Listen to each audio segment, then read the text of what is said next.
This is Kraljevo. The city today, over 100 years ago, it looked very different. At that moment, Serbia was fighting for its very survival. Bulgaria had joined the Central Powers. Their advance cut Serbia's connection to the Allied forces in Greece. The Serbs had expected help, but none would come. Serbia was surrounded. There would be no surrender.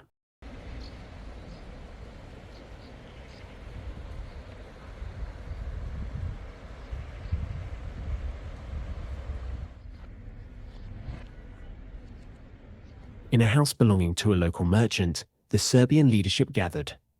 There, the final decision was made. The army, the government, tens of thousands of civilians, all would attempt a desperate escape. Through the mountains, through the snow, through hell. Not all would survive.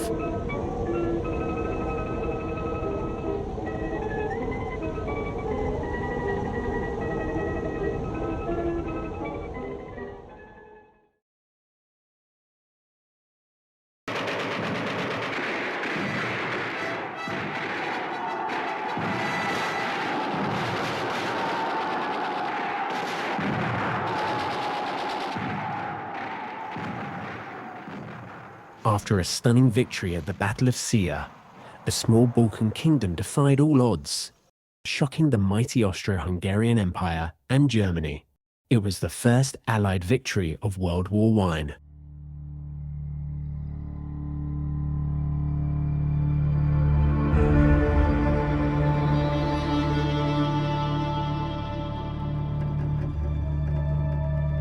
And everyone knew they would return. More men. More guns, more rage.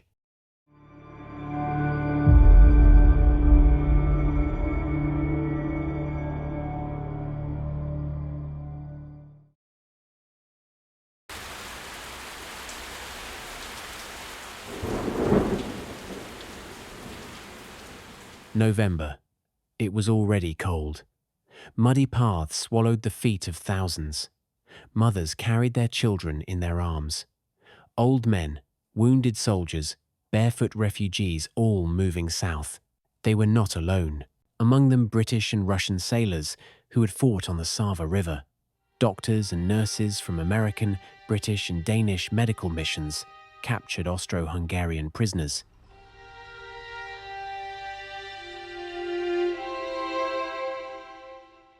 And the crown, the heart of the Serbian nation, was hidden deep inside a monastery. It would never leave Serbian soil. Documents were burned, guns were buried, to never let them fall into enemy hands.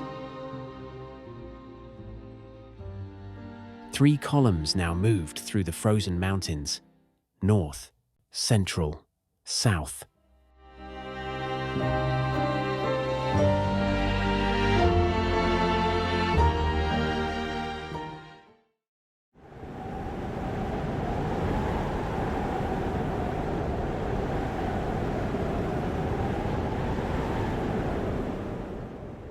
A desperate march from Pek to Valona, through the frozen peaks of Čakor mountain.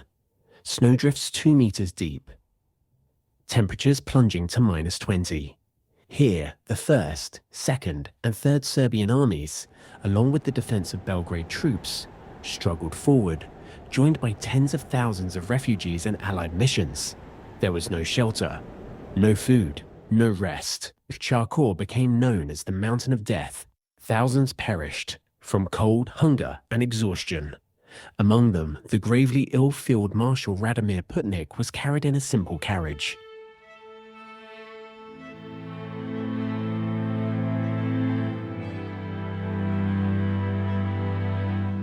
At last, Skadar. But here too, despair. No food, no relief. Soldiers and civilians collapsed in the streets, starving. The exhausted columns pressed on, marching another 240 kilometers, with only the first 40 kilometers on a proper road. The rest, a nightmare of mud, swamp and flooded tracks. Many collapsed into the mud and filth, too weak to continue. For those who reached Valona, there was no triumph, only the bitter struggle to survive another day.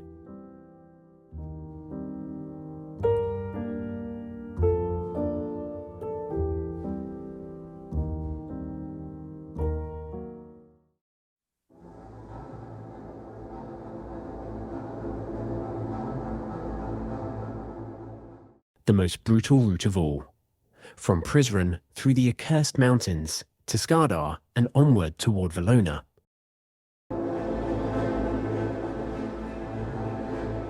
Here marched the royal family, the Serbian government, Crown Prince Alexander, and their guards. Blizzards consumed the weak. Frozen bodies lined the trail. Albanian tribes struck the columns again and again.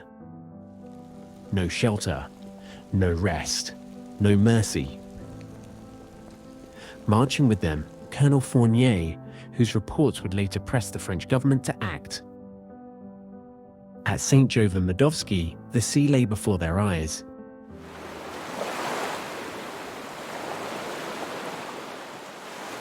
But no salvation came. The port was too shallow. Enemy planes and submarines prowled the waters. Ship funnels protruded from the sea, wrecked.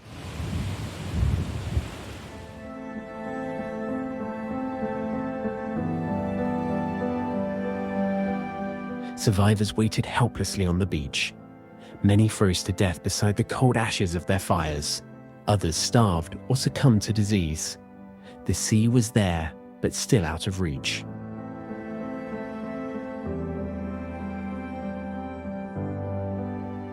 Then came the final order, march again. Through driving rain and freezing winds, they pressed on. Now combined with the survivors from the northern route, they faced one last ordeal. Many collapsed along the way, sinking into mud and misery. Those who reached Valona stood not in triumph, but in exhaustion and grief. Their march was over, but their struggle was not.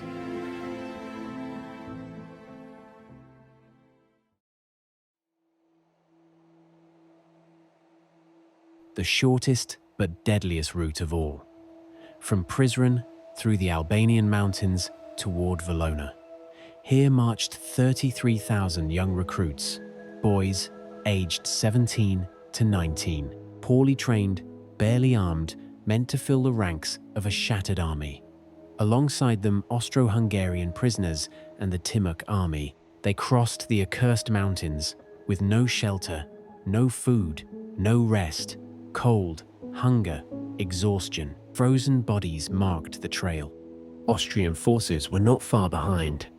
Exposure to freezing temperatures had already resulted in 30 casualties among the Austrian troops. Faced with worsening conditions and growing logistical challenges in the impassable mountains, Field Marshal Mackensen made a decisive choice. In December, he abandoned the pursuit.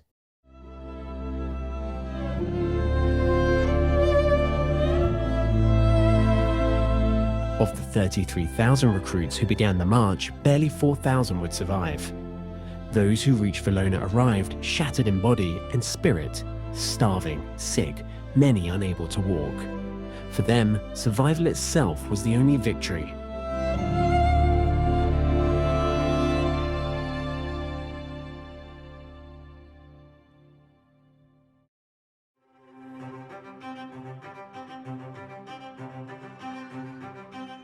At Durrës, for the first time in weeks, warm food, normal rations, a brief moment of relief, helping where he could. Esad Pasha Toptani, the Albanian leader who had aided the Serbian retreat. Unlike the hostile mountain tribes, he sought an alliance with the Allies and offered safe passage through his lands.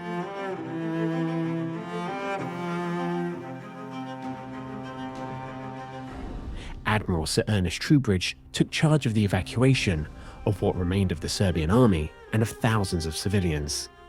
The operation began in late January 1916, at first from the Albanian port of Durrës, but danger closed in. Austro-Hungarian forces approached. Another forced march began south to Valona, where the final evacuation began. The Serbian king and government were sent to Brindisi, Italy. But King Peter soon rejoined his troops on the Greek island of Corfu. It was the largest naval evacuation of the Great War, a desperate, complex effort from small, exposed ports. Under constant attack by submarines and enemy planes, Allied ships waited, Italian, French, British, loading day and night. One by one, soldiers, civilians, wounded, were carried across the sea. Toward hope, toward life.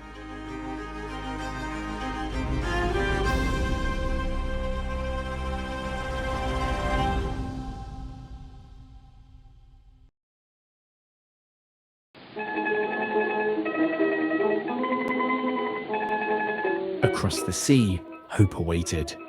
But for many, the hardest moments were still to come. Corfu, the Greek island, now a major tourist destination, then served a very different purpose. It became the center of the exiled Serbian state. The Greeks welcomed them. The first Serbian soldiers began to arrive in Corfu at the end of January. But many were too weak to walk. The most fragile, the dying, were taken to a small island just under a kilometer from the main town, Vido.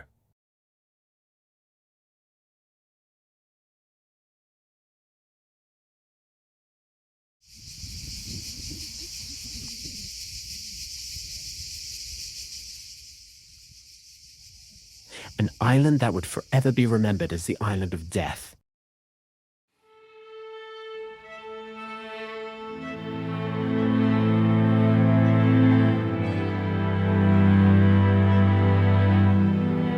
French General Jean de Montezir wrote, "The soldiers are in such a state that they cannot even leave the boats. They collapse from sheer exhaustion. In the first days, as many as 150 soldiers died every day. At first, they were buried on land, but soon this became impossible. One by one, the bodies were lowered into the Ionian Sea, a place they would call the Blue Grave.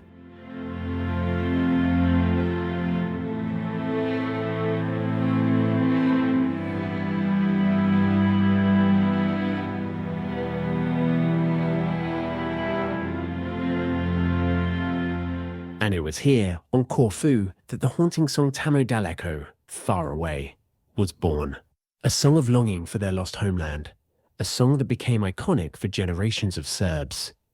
Even Nikola Tesla, one of the greatest minds of the modern age, later requested that Tamo Daleko be played at his funeral.